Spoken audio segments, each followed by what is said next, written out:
Hey, what's going on, guys? Live here at Blerdcon on a great Sunday morning. And I am here with David Oliver, your friendly neighborhood loud foul mouth, baby. What's up with you? This is kind of a redo of something. We were at HNIC Right. enjoying ourselves. Yeah. Very, very great times and stuff. So, what exactly do you do? See you around everywhere. You're a man. Everybody knows. So, what exactly do you do? Well, basically, what they get to know now is the O, which is a brand I created. So it's an entity that I made so that people can see somebody diversified, multi-talented, multifaceted, but also highly resourceful. So I created David the O for that reason.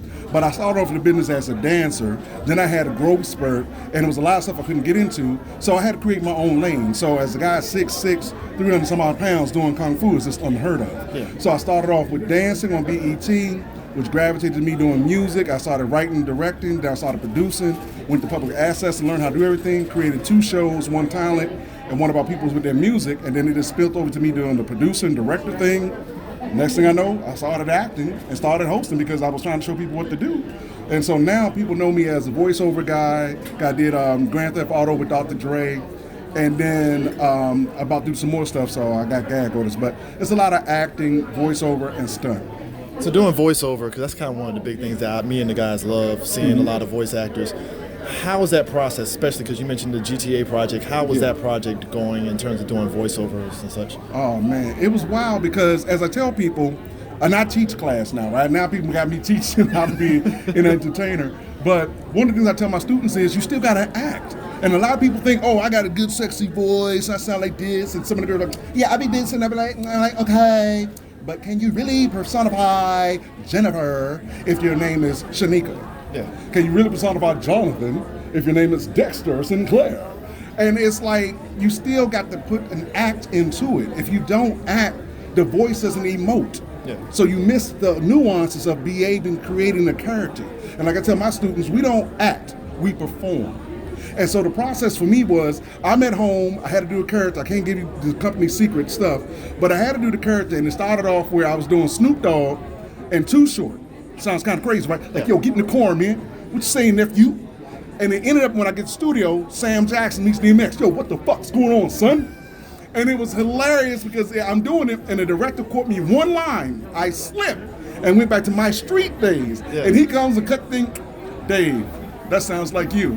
I had to laugh for 2 minutes, man, because it was like, oh my God. I forgot for a moment I became the dude from Northeast DC versus this game banker. So again, acting, you can't walk away from it no matter what you do. If you're doing rapping, singing, dancing, or voice, you got to act. You still have to tell the story. Now, you mentioned TCON, and I know you mentioned the whole thing with promotion is a very tough convention. Can you explain to folks what TCON is? Well, TCON is an event where you come together about your t-shirt business to start it off and how to get your branding. So what they do for 2 days is they show you how to start, how to do, and they also set up your paperwork. So literally, when you walk away, you have your business already right there. Oh, wow. Then a bonus is some of the people that's coming to speak are potential investors and sponsors, as well as buyers. So they will buy your product and put it in their stores. So it's up to you to come in for $15 and get something for 48 hours that normally would take you almost 10 years to get. So that's what TCON is all about. So they got me to host because they want to add more cosplay stuff and more color to it. So they said, can you host? I said, even better, I'll be a sponsor.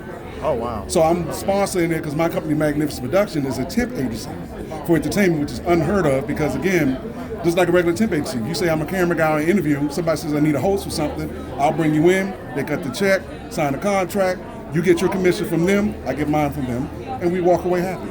Cool. So, I mean, how long have you been doing TCON for? Just hosting and all that? Actually, this is my first time. They saw me. Yeah, they see people see me at different events and think I work there.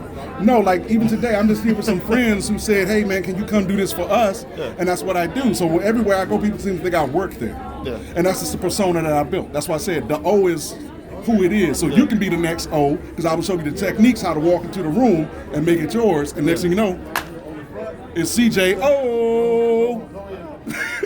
last question, because this is kind of a big deal for me. For as many years I've been going to conventions and stuff, and now we get the influx of DreamCon, Blerdcon, HNICCon and stuff. Like, what is, from your perspective, seeing a lot of these black conventions pop up? I mean, what is your thoughts seeing them on the come up, on the rise?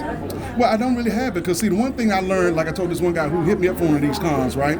I said two things. You're saying there's nothing for us, for black people, right? I said, so what if I gave you 2.5 hours of programming? What would you do? He was like, huh? I said, what would you do? He said, well, we'll do a panel about us. What about us? What are you trying to show?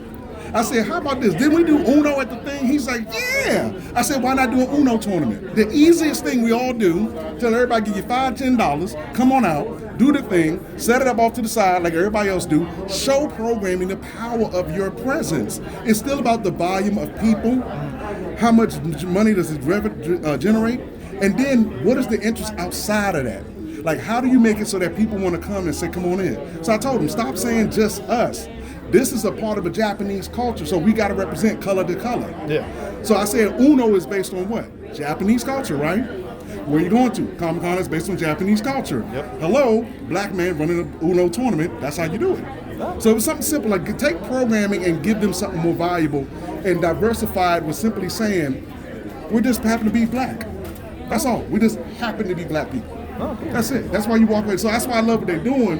But I always tell everybody, don't just get hung up on that one word. Yeah. Blurred. Make it mean something altogether. Oh, cool. Still inclusive, but you're not blocking nobody else. Oh yeah, definitely. But I appreciate you taking the time out. You always have this big energy about you. Every convention I see you, I was like, oh, this David. There he is. Yeah. There it is. Because I had one guy, he sold me everything. He thought I worked for all these different events. He said, no, bro, I just walk in. Usually I have my whistle and my fan, so y'all not seeing it. But I stay cool and dry and just walk on by. Oh, cool. Well, appreciate you taking time to talk No to doubt, us. man. So, all right, take it easy. See you guys later. 3 Black Geeks! Out!